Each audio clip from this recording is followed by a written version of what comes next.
Ngizama ukuqaqa lana. Ngizama ukuqaqa lamafinda akaqeqeki la emsamo, ngizama ukuqondisa umsamo.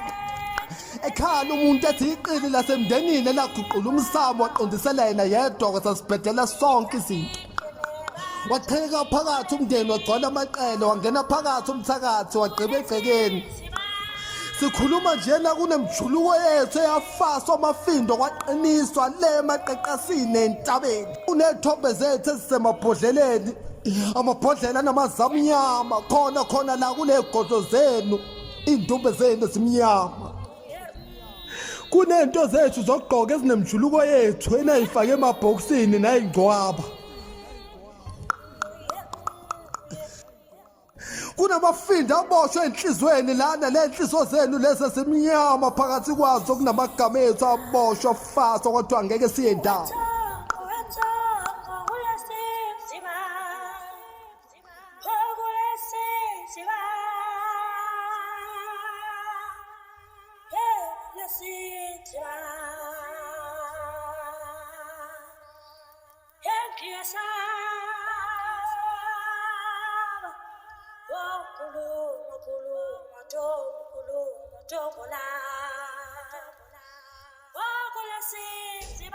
Khuluma nami bantu abadala, khuluma nami bantu bakithi, nithi angenze njani?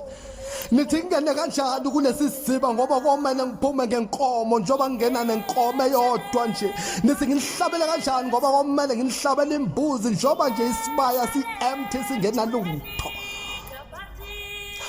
Wazi kahle baba ukuthi umuzi uvuswa ngomcebo, wazi kahle baba ukuthi umuzi uvuswa ngemali nomfazi. Hawukhanyisane nami ngokhanyisa.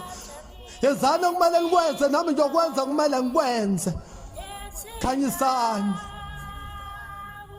Ngiyanxusa ngicela uxolo bekuwukuthi khona la engeninyathele khona sekwanele, khanyisani.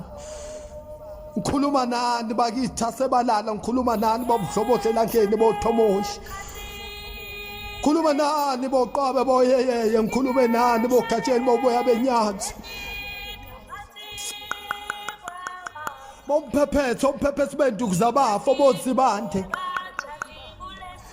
Ngikhuluma nabo mamcilo mamadlalo osishi. Ngikhuluma nabo magama, ngikhuluma nabo fanile. Ngikhuluma nabo phatha, ngikhuluma nazo zonke inyanya sesalala. Khanyisani. Sikhuluma nje kunempahla zethu ezinemjuluko yethu ezafakwe emabhokisini zangcatshwa bazi kahle. Sikhuluma nani bophaphathwa, sikhuluma nani bogwala bofilakazi bozimandi.